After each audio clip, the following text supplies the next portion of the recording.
পৰে কিমান ধুনীয়াকৈ কিমান সৰলভাৱে আমাক বুজাইছে ইয়াতকৈ আৰু সৰলভাৱে কেনেকৈ বুজায় ভক্তিৰ কথা ক'বলৈ যোৱাৰ আগতে মাতৃ দেৱহূতিক কৈছে যে তোমাক মই ধ্যান মন্ত্ৰ শিকাই দিম তাৰমানে দেৱহূতিক ধ্যান মন্ত্ৰটো শিকাইছে মানে আপোনাৰ মোকো শিকাইছে কিন্তু দেৱহূতিয়ে ধ্যান কৰিব বা কৰিব বা গতি পাব কিন্তু আমি নকৰোঁ তাৰমানে আমাৰ এটা নিয়ম আছে বোলে কৈ থাকা তুমি আমি নুশুনিলেই হ'ল গাই থাকা আমি নুশুনিলেই হ'ল এইটো আমাৰ স্বভাৱগত দুখ কিন্তু দেৱহূতি আয়ে তেওঁ উজ্জাসি কৈছে যে মোক ভক্তি যুগৰ কথা কোৱা নহয়নে বাৰু ভক্তি যুগৰ কথা কোৱা আৰু ভক্তি যুগৰ কথা ক'বলৈ যাওঁতে সৰ্বপ্ৰথমে ধ্যান মন্ত্ৰটো শিকাই দিছে গতিকে ধ্যান কৰোঁতে সদায় অচলতল আমি ধ্যান কৰোঁতে কেনেকৈ কৰোঁ থাকিবলৈও সময় নাই যাবলৈও সময় নাই কি হ'ল কি নহ'ল ইতৰস্ত আমাক কৈছে যে কি নহ'ল যেন মধ্য মাতোৱাল কটিৰ বস্তকো সিটো আছে নাই একো নজানয় যাৱে পূৰ্ব কৰ্ম থাকে তাৱে প্ৰাণ ইন্দি হমে দেহা কোনো নাশ নহি কয় যাৱে পূৰ্ব কৰ্ম থাকে আগতে আমি যি কৰ্ম কৰি আহিছোঁ প্ৰাৰব্ধ কৰ্ম এই কৰ্মৰ ফলে তাৱে প্ৰাণ ইন্দি হমে প্ৰাণ আৰু ইন্দ্ৰিয়সমূহ একত্ৰ কৰি দেহা কোনো নাশ নহি কয় কোনো কাৰণতে নিজৰ শৰীৰটো ইফাল সিফাল নকৰাকৈ আমি ধ্যানস্থ হ'ব লাগিব হে ৰাম পাছে কৰ্ম নাশ ভৈলে ভৌতিক শৰীৰ পৰে তেবে যোগী ব্ৰহ্মতমী লয় এৰায়া সংসাৰ দুখ লভে ব্ৰহ্মানন্দ সুখ যেন জলে জল প্ৰৱেশয় ধ্যান কৰিলে কি হ'ব ধ্যান কৰিবলৈ ক'লে ধ্যানো বাৰু কৰিলোঁ তেতিয়া কি হ'ব বুলি কৈছে ফল কি ধৰিব কৈছে পাছে কৰ্ম নাশ ভৈলা আমাৰ কিছুমান কৰ্ম কৰি কৰি কৰি কৰি 84 নৰক যন্ত্ৰণা ভুগি আহি আমি মানৱ জীৱন পাইছোঁ আৰু এই মানৱ জীৱনত আমাৰ যিটো কৰ্মৰ দুখ আমি কওঁ নহয় যে পূৰ্বজন্মৰ কৰ্মৰ কাৰণে আজি আমি কষ্ট ভুগিছোঁ বা দুখ পাইছোঁ ধ্যান কৰিলে কি হ'ব আপোনাৰ সেই কৰ্মৰ যিটো বাসনা বা কৰ্মৰ যিটো দুখ সেইটো নাইকিয়া হৈ যাব পূৰ্বজন্মৰ বা আগৰ জন্মৰ কৰ্মৰ যদি কিবা বিপাক ঘটি আছিল কিবা দুখাদুখ হৈ আছিল ঈশ্বৰৰ ৰূপ ধ্যান কৰাৰ লগে লগে সেই কৰ্মৰ বিপাকটো আপোনাৰ নাইকিয়া হৈ যাব ঈশ্বৰৰ মুখৰ বাণী দেই কপিল প্ৰভুৱে মাতৃক নিজে কৈ আছে এইটো কোনোবা কবিয়ে বা কোনোবা সাহিত্যিকে লিখা কথা নহয় ঈশ্বৰে স্বয়ং পদ্মমুখৰ দ্বাৰা এই কথা প্ৰকাশ কৰি আছে মাতৃ দেৱহূতিৰ আগত কি কৈছে পাছে কৰ্ম নাশ ভৈলে ভৌতিক শৰীৰ পৰে ভৌতিক মানে এই দেহটো যিটো আমি ইন্দ্ৰিয়সহ এটা শৰীৰ গ্ৰহণ কৰি আছোঁ এই শৰীৰটো এটা সময়ত কি হ'ব তেবে যোগী ব্ৰহ্মত মিল আৰু সেই যোগ ধ্যান কৰি ক'ত মিল হৈ যাব ব্ৰহ্মত মিল হৈ যাব কেনেকৈ মিল হ'ব এই যে অচলতল এজন মদ্যপান কৰা লোকে যেনেকৈ গাত কাপোৰ আছে নাই গম নোপোৱাকৈ থাকে ঠিক তেনেকৈ যদি ধ্যান কৰা যায় তেন্তে ভগৱন্ত পুৰুষৰ লগত সংযোগ হৈ তেওঁ কি হ'ব বিলীন হৈ যাব শৰীৰটো তাৰপাছত কি হ'ব এৰায়া সংসাৰৰ দুখ লভে ব্ৰহ্মানন্দ সুখ যেন জলে জল প্ৰৱেশ হয় আপুনি মহা সুখ পাব কি সুখ পাব আনন্দ পাব ন আনন্দ সহজানন্দ স্বৰূপানন্দ নিত্যানন্দ বজ্ৰানন্দ পৰমানন্দ এনেকৈ ন আনন্দ আৰু ন আনন্দ পোৱাৰ পাছত আপুনি ভগৱন্তৰ লগত কেনেকৈ মিল হৈ যাব বুলি কৈছে আমাৰ ইয়াত বৰষুণ দিয়ে বৰষুণ দিয়াৰ লগে লগে পানী হয় জান জুৰি বাঢ়ে নদীবিলাক বাঢ়ে পানীবোৰ ক'লৈ যায় গৈ পেলাই সাগৰত পৰেগৈ নহয়নে বাৰু আকৌ সাগৰৰ পৰা কি হয় সূৰ্যৰ তাপত বাষ্প হৈ ওপৰলৈ যায় মেঘ হয় মেঘৰ পৰা আকৌ বৰষুণ দিয়ে বৰষুণ দি আকৌ নদ নদী জান জুৰিৰ জৰিয়তে গৈ সাগৰত পৰি যায় সাগৰত যেতিয়া পৰি যায় তেতিয়া বোলে এখন ব্ৰহ্মপুত্ৰ নদী পানী, এইখিনি গংগাৰ পানী, এইখিনি যমুনাৰ পানী আপোনালোকে বিচাৰি উলিয়াব পাৰিব জানো? নোৱাৰে। জলে জলত মিলিত হ'লে যেনেকৈ তাৰ কোনো ধৰণৰ চিন নাথাকে, ধ্যানৰ মাধ্যমেৰে যেতিয়া আপুনি পৰম আনন্দ হৈ ভক্তিভাৱেৰে ঈশ্বৰৰ ব্ৰহ্মত যেতিয়া লীন হৈ যাব, আপোনাৰ আৰু ভগৱন্তৰ মাজত কোনো পাৰ্থক্য নাথাকে। সেইটোকে কৈছে এৰায়া সংসাৰৰ দুখ, আপোনাৰ সংসাৰ দুখখিনি শেষ হৈ যাব। লভে ব্ৰহ্মানন্দ সুখ, যেন জলে জল প্ৰৱেশ হয়। যেনেকৈ জলবিলাকে জলত যেনেকৈ প্ৰৱেশ হ'লে কোনো চিনচাপ নাথাকে, ঠিক তেনেকৈ আমিও আমাৰ দেহটো, ভৌতিক দেহাটো ভগৱন্তৰ চৰণত বিলীন হৈ যাব।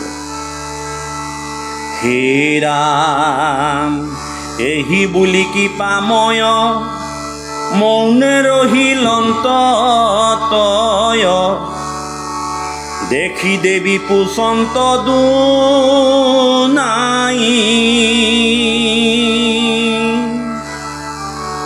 আৱে বাপ ভক্তি যুগ বিচাৰি কহিও মোক, যেন মতে বুজো অভিপ্ৰায়।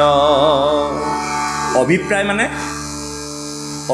মানে ইচ্ছা। মাতৃ দেৱহতীয়ে কৈছে এহি বুলি কিপা মই মৌন ৰহিল অন্ততয়, দেখি দেৱী পচন্দ দুনাই। এই কথাখিনি কৈ এহি বুলি কিপা মই মৌনে ৰহিল অন্ততয়, কিপা মই মানে কপিল প্ৰভুক কৈছে, আৰু কপিল প্ৰভুৱে মাতৃ দেৱহতীক এই কথাখিনি কৈ মৌন হৈ গ'ল। আৰু যেতিয়া কপিল প্ৰভুৱে মৌন হৈ ৰ'ল, তেতিয়া দেখি দেৱী পচন্দ দুনাই। এই কথাখিনি কোৱাৰ পাছত প্ৰভু যেতিয়া মৌন হৈ ৰ'ল, তেতিয়া মাতৃ দেৱহতীয়ে আকৌ প্ৰশ্ন সুধিছে। কি প্ৰশ্ন সুধিছে? আৱে বাপ ভক্তি যুগ বিস্তাৰি কহিও মোক, যেন মতে বুজো অভিপ্ৰায়।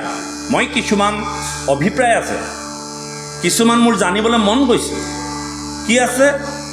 আউৰু জীৱ সমস্তৰ বিবিধ সংসাৰ যেন, তাকো কৈও প্ৰপঞ্চী আমাক, যাহাক জানিলে লোকে সমস্ত পাপত হন্তে, বিৰকতি হৈবেকে সাক্ষাৎ। যিখিনি কথা জানিলে জীৱ তৰিব পাৰে, মোৰ ভক্তি কৰিবলৈ যাওঁতে যি মায়াই মোক বাধা দিয়ে, সেই মায়ানো কি, এই কথা মোৰ জানিবৰ মন গৈছে। অভিপ্ৰায় হৈছে প্ৰপঞ্চ। সংসাৰৰ তিনিটা কেনেকৈ সংঘটিত হয়, তাৰ পৰা পৰিত্ৰাণ পোৱাৰ কি ব্যৱস্থা আছে, এই কথাখিনি মোৰ জানিবৰ মন গৈছে। কেনেকৈ মোৰ পাপবিলাক নাশ কৰিব পাৰোঁ, এই কথাবিলাক জানিবলৈ মন গৈছে। পাপ কেনেকৈ হয়, এই কথাবিলাক মোৰ জানিবলৈ মন গৈছে। গতিকে মোৰ এইবিলাক অভিপ্ৰায়, এই অভিপ্ৰায়বিলাক মোৰ জানিবলৈ মন গৈছে। জাত হতে শুয়া ভয়, লোকে পুণ্য আচৰয়, হেন কাল ঈশ্বৰৰ গতি, কহিও ক বিভাগীয়া, যদি বাপ আছে দায়া, শুনি মই থাকোক সম্প্ৰতি। সেই বাপ, সেই দয়াময় হৰি, যদি তোমাৰ মোৰ প্ৰতি কিবা দয়া আছে, তেন্তে এই কথাখিনি মোক কৈ মোক গতি দিব লাগে। এইখিনি আমাৰো প্ৰশ্ন।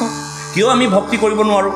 ভক্তি কৰিবলৈ যাওঁতে আমাক মায়াই কেনেকৈ বাধা দিয়ে, বিষয়খনে কেনেকৈ বাধা দিয়ে, কেনেকৈ আমি তিনি তাপত ভুক্তভোগী হৈ যন্ত্ৰণা পাওঁ।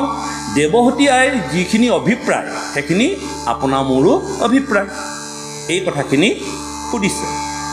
হে ৰাম অজ্ঞান আন্ধাৰ মাজে শয়ন কৰিয়া আছে, শ্ৰান্ত হুয়া জীৱ জগতৰ,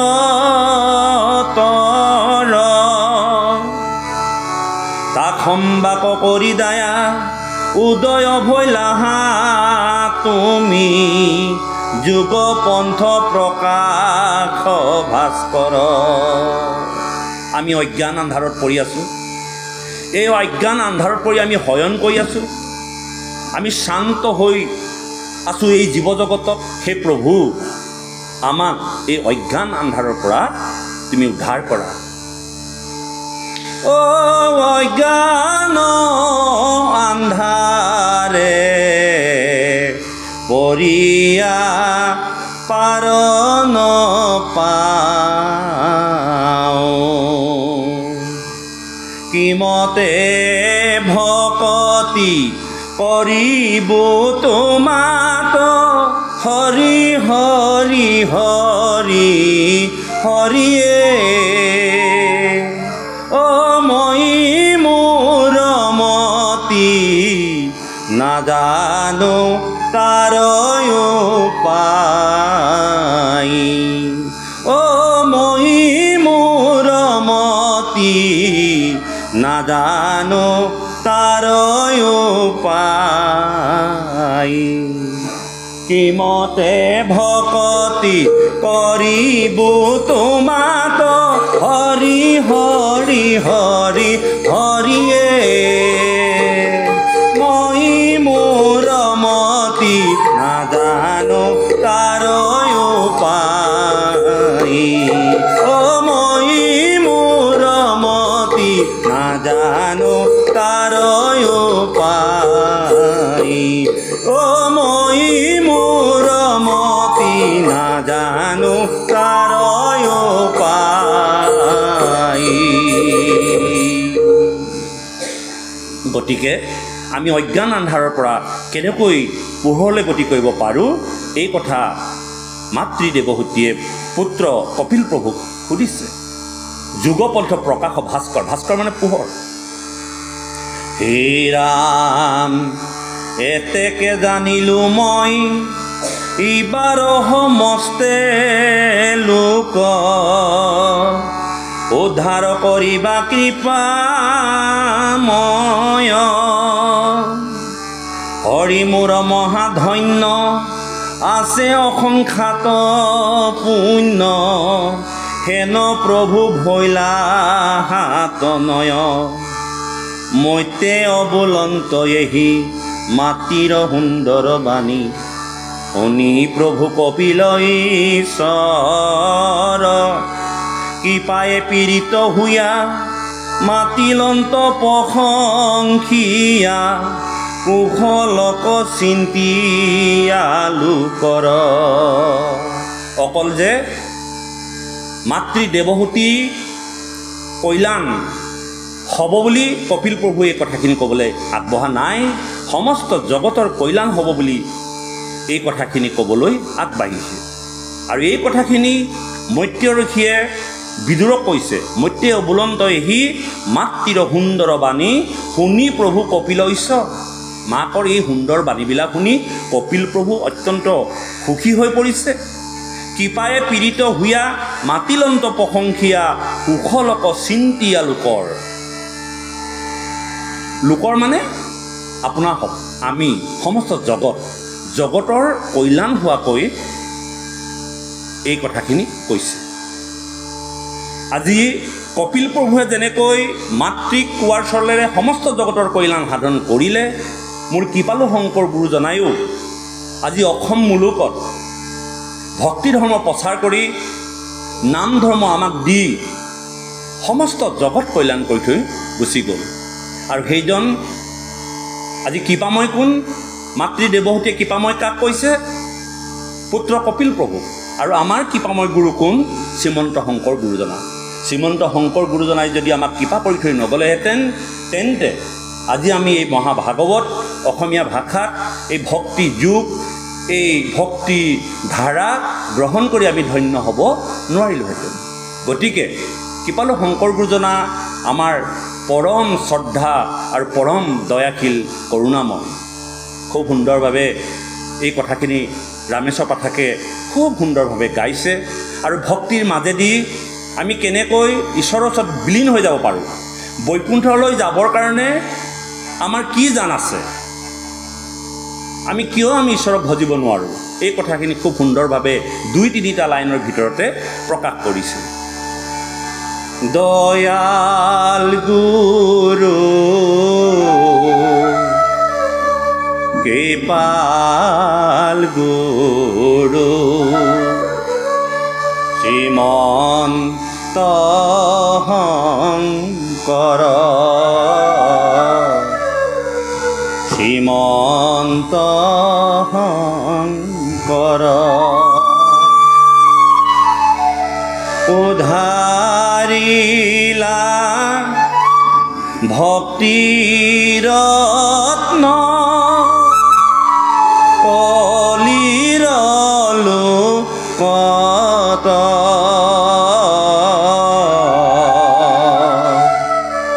দয়াল গুৰু কৃপাল গুৰু শ্ৰীমন্ত শংকৰ শ্ৰীমন্ত শংকৰ। গতিকে আমাক বৈকুণ্ঠলৈ যাবলৈ দুটা খটখটি দিছে, সুবৰ্ণ খটখটি। সেই খটখটি দুটা হ'ল গীতা আৰু ভাগৱত। ধনে অন্ধ গৰ্ভে অন্ধ আমি বিষয়িলোঁ। গতিকে এই বৈকুণ্ঠখনলৈ যাবলৈ হ'লে আমি গীতা আৰু ভাগৱতৰ আশ্ৰয় গ্ৰহণ কৰিবই লাগিব। এই কথাটো সেই কৃপালু গুৰুজনাই কৈছে। আৰু আজি কপিল প্ৰভুৱে মাতৃ দেৱহতীকো তেওঁ কৃপাৰ দৃষ্টিৰে সমস্ত লোকক উদ্ধাৰ কৰিছে। হে ৰাম ভগৱন্ত নিগদতি ধন্য ধন্য মহামতি মনোৰ নন্দিনী মোৰ মা ভাল তজু ভৈলমতী সংসাৰত লীলা আতি তুষ্ট ভৈলো দেখি তজু ভাৱ। হে মনুৰ নন্দিনী। মনুৰ নন্দিনী মানে দেৱহতী স্বয়ম্ভু মনুৰ কন্যা আছিল। সেই মনুৰ নন্দিনী মোৰ মা, তোমাৰ মতি ইমান উত্তম, তুমি সংসাৰ তৰি গলা। তুষ্ট ভৈলো দেখি তজু ভাৱ। আমাৰো যদি আইসকলৰ তেনেকুৱা ভাৱ হয়, আমাৰো যদি তেনেকুৱা ভাৱ হয়, তেন্তে ভগৱন্ত সন্তুষ্ট হৈ যাব। আজি কপিল প্ৰভুৱে মাতৃৰ ভাৱনা দেখি সন্তুষ্ট হৈ গৈছে। ভাল তজু ভৈলমতী সংসাৰত লীলা আতি তুষ্ট ভৈলো দেখি তজু ভাৱ। ভগৱন্ত সন্তুষ্ট হৈ গৈছে। হে ৰাম শুনিও ভাবিনি আৱে প্ৰশ্নৰ উত্তৰ কহোঁ ভক্তি পুনু বহুবিধ নয় কিন্তু পুৰুষৰ কাল সংকল্প অনুসাৰে ভক্তি নানা মতে ভেদ হয়।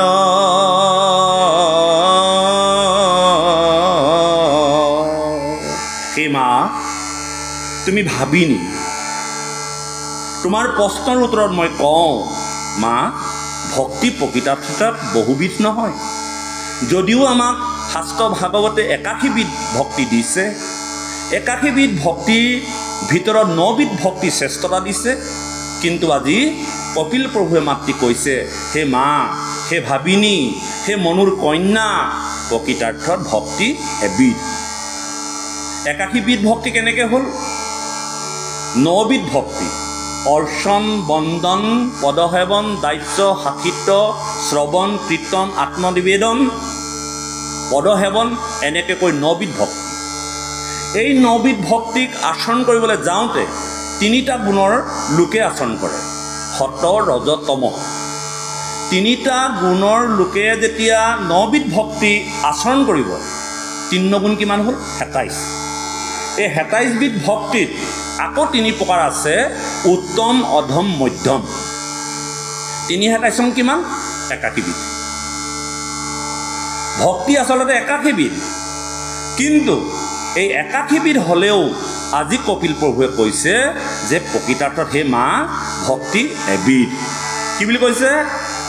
শুনিও ভাবিনি আৱে প্ৰশ্নৰ উত্তৰ কহোঁ ভক্তি পুনু বহুবিধ নয় কিন্তু পুৰুষৰ ফল সংকল্প অনুসাৰে ভক্তি নানা মতে ভেদ হয়। ভক্তি আচলতে এবিধ, কিন্তু প্ৰত্যেকজন ব্যক্তিৰ সংকল্প, মনৰ ভাৱনা, মনৰ চিন্তাৰ কাৰণে আমাৰ ভক্তিবিলাক বাঢ়ি বাঢ়ি গৈ ৮১বিধ হৈছে। কোনোবাই পদসেৱন কৰি ভাল পায়, কোনোবাই শ্ৰৱণ কৰি ভাল পায়, কোনোবাই কীৰ্তন কৰি ভাল পায়, কোনোবাই দাস্যভাৱ ভাল পায়। এনেধৰণে ৯বিধ ভক্তি কৰিবলৈ যাওঁতেও আকৌ কোনো লোকে উত্তমভাৱে কৰিছে, কোনো লোকে মধ্যমভাৱে কৰিছে, কোনোৱে আকৌ কি কৰিছে? অধমভাৱে কৰিছে। অহংকাৰ ৰাখিও ভক্তি কৰিছে। এনেধৰণে যে পুৰুষসকলৰ সংকল্প অনুসাৰেহে ভক্তি নানমত ভেদ হয়, কিন্তু প্ৰকৃততে ভক্তি এবিধ। এতিয়া ভক্তি এবিধ কি, এই কথা আমাক আজি ক'ব। হে ৰাম পৰক মাৰিবে প্ৰতি, মনত সংকল্প কৰে, দম্ভ বা মৎসৰ বাতি ক্ষয়, এহিমতে ভক্তিমূত কৰিলে তামস হৈ, ক্ৰোধ ভেদ তিনিতে আচই। আপোনাৰ মোৰ মনৰ ভাৱনাবিলাক ক'ব। আমি নামঘৰলৈ কেলে কেলে আহোঁ ক'ব। আমি কাৰোবাক মাৰিবৰ কাৰণেও নামঘৰলৈ আহোঁ। প্ৰভু এই মানুহজনে মোক বৰ অত্যাচাৰ কৰি আছে দেই, মই আজি শৰাইখন বাৰ্ষিক সভা ভাওনা এটা দিম, তেওঁক এবাৰ চাবাও, মোক বৰ আমনি কৰি আছে। শৰাই আগবঢ়ায়, বন্তি আগবঢ়ায়, জোৱাপান আগবঢ়ায়, ইও এক ভক্তি। এই ভক্তি কি, তামস ভক্তি। আনক মাৰিবৰ কাৰণে যিটো সংকল্প লৈ ঈশ্বৰৰ ওচৰত ভক্তি কৰিবলৈ আহিছে, এই ভক্তিটোৰ নাম হ'ল তামস ভক্তি। ইয়াত কৈছে পৰক মাৰিবে প্ৰতি, মনত সংকল্প কৰে, দম্ভ বা মৎসৰ আতিশয়। দম্ভ আছে, মৎস্য আছে, আনক হিংসা কৰা। নিজে নোৱাৰে মাৰিব, বল নাই, শক্তি নাই, এবাৰ ভগৱন্তক দিয়ে লগায় যে প্ৰভু চাবাৰ পাবি ৰ, মই এবাৰ বাৰ্ষিকত মই শৰাই অৰ্পণ কৰিম। বা মৎস্য মানে হ'ল পৰহিংসা, পৰচিকাতৰ মাৎসৰ্য ভাৱ। এইটো হ'ল আনক হিংসা কৰা ভাৱটো মৎস্য ভাৱ। দম্ভ বা মৎস্য আমিতো কৰোঁ তেনেকুৱা। আজিকালি অলপ বন্ধ হৈছে, আগতে বাৰ্ষিক সেৱা ভাগত প্ৰাৰ্থনাতকৈ গুণগুণাই থাকে, চবেই নিজৰ নিজৰ অভিপ্ৰায়বিলাক কয়। আজিকালি অকণমান কৈ হয়তো আইসকল বাবসকলে বুজিছে। আমি তেনেকৈও ভক্তি কৰোঁ, সেই ভক্তিও ভাগৱতত আছে, সেয়া তামস ভক্তি। হে ৰাম বিষয়ত কৰি আশা, যশ বা ঐশ্বৰ্য চাৱে, অতিমাত মোহক পূজয়, তিনি উপকাৰ ইটো ৰাজহ ভকতি মাত্ৰ, তজু আগে কহিল নিশ্চয়। ইয়াৰ পাছত আৰু এবিধ ভক্তি ক'লে কি, ৰাজহ। ধন লাগে, টকা লাগে, প্ৰতিমাক পূজা কৰে তেওঁলোকে। ঐশ্বৰ্য বিভূতি লাগে, চাকৰি এটা পাবৰ কাৰণে আমি নাম গোৱাওঁ, ব্যৱসায় এটা কৰিবলৈ যোৱাৰ আগত নাম গোৱাওঁ, ইও এক ভক্তি। এইবিলাক ৰাজ্য ভক্তি। তেওঁলোকে কি কৰে, প্ৰতিমা পূজা কৰে, দেৱ দেৱতা পূজা কৰে, আৰু দেৱ দেৱতাই তেওঁলোকক দিয়েও, নিদিয়া নহয়।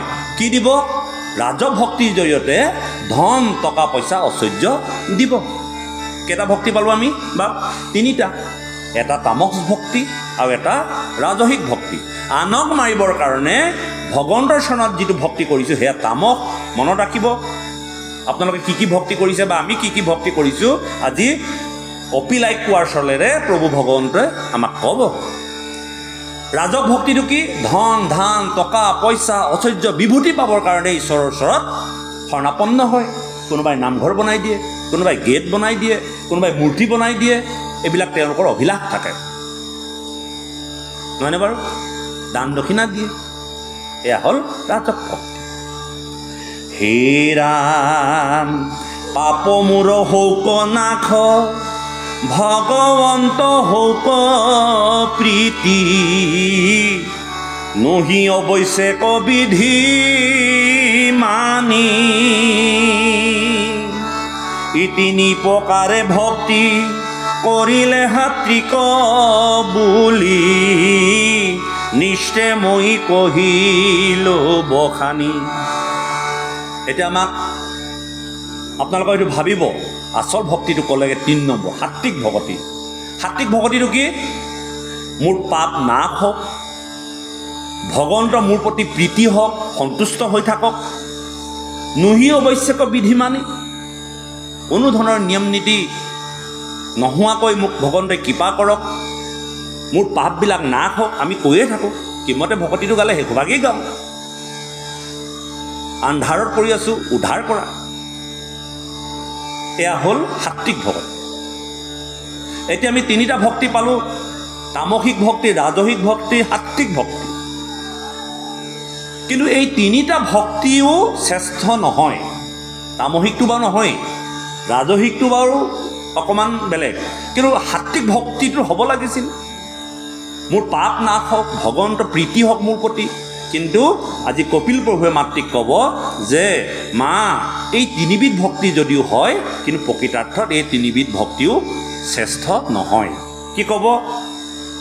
হে ৰাম প্ৰতিমা পূজয় আৰু ভেদভাৱ দৰিখন, তিনিটো সমান কয়,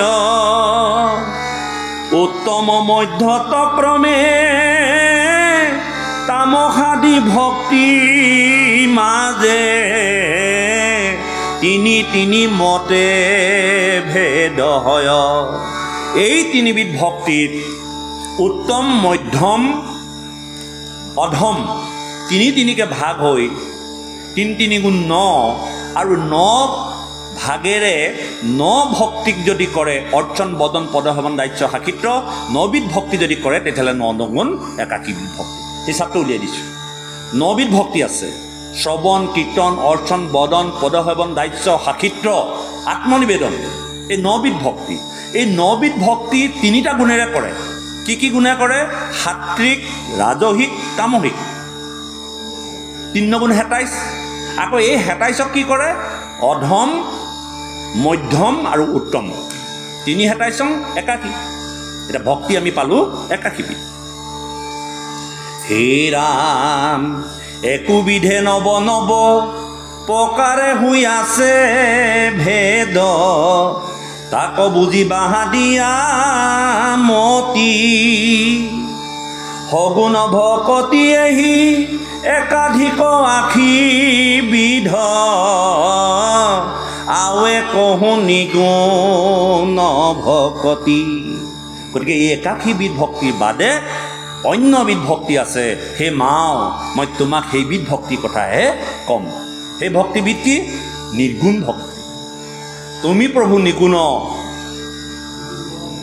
তুমি প্ৰভু নিগুণ, গুণৰ সীমা নাই, নিগুণ হৈ জীৱ সুহি গুণ গায়। আমি গুণ নাম গাই থাকিলে নিৰ্গুণ হৈ যাম। নিগুণ বুলি কিবা বস্তু এটা নাই। ভগৱন্তৰ গুণখিনি নিৰ্গুণ। নিৰ্গুণ মানে গুণ নহয়, গুণ নাইকিয়া নবজায়, গুণাতীত, তাৰমানে গুণেৰে ঢুকি নাপায়। তেওঁ ইমান গুণ আছে, ইমান গুণ আছে, আমি যিবিলাক গুণ দেখিছোঁ এই গুণবিলাকে তেওঁ জুখিব নোৱাৰোঁ, মাপিব নোৱাৰোঁ, উপলব্ধি কৰিব নোৱাৰোঁ। গতিকে তেওঁ নিৰ্গুণ, গুণাতীত, গুণৰ বাহিৰত ইমান গুণ আছে। গতিকে এই গুণ নিৰ্গুণ কেনেকৈ হ'ব? আপুনি নিগুণ ভক্তি কেনেকৈ কৰিব? তেওঁৰ গুণ নাম, তুমি প্ৰভু নিগুণ, গুণৰ সীমা নাই, নিগুণ হৈ জীৱ হুই গুণ গায়। আমি যিবোৰ গুণ গাই আছোঁ, এই গুণ নামখিনি গালেই আমাৰ নিগুণ ভক্তিটো গ্ৰহণ কৰা হ'ব। আৰু আমি সেই নিগুণ ভক্তিৰ ভাগ গাবৰ বাবে আমি মহাপুৰুষীয়া সত্ৰ সমাজে আগবাঢ়ি আহিছোঁ। কেৱল ঈশ্বৰৰ গুণ নামহে আমি গাম, আৰু বেলেগৰ গুণ নাম আমি নাগাম। হে ৰাম শুনিও কহবা সদ, তৃতীয় স্কন্ধৰ পদ, বুজিও ক ভক্তিৰ নিৰ্ণয়, সগুণ ভকতি যত কৰি তাক পৰিহাৰ, নিগুণক কৰি আশ্ৰয়। ভগৱানৰ নামখিনি সগুণ নহয়, আকৌ গুণহে। সগুণ মানে সগুণ ভক্তিটো এৰিবলৈ কৈছে। গুণযুক্ত, স মানে যুক্ত। সগুণ ভক্তি এৰি সগুণ ভক্তি যত কৰি তাক পৰিহাৰ, নিৰ্গুণক কৰিও আশ্ৰয়, দেখা কেন কৃপা কৰি আপুনি কহন্ত হৰি, ভকতিক কৰি নানা ভাগ। ভগৱানৰ নামহে নিৰ্গুণ, বাকী যিমানবিলাক নাম আছে গুণ নাম। কেৱল সেইকাৰণে এই ভাগৱতখনক নিগম বুলি কৈছে।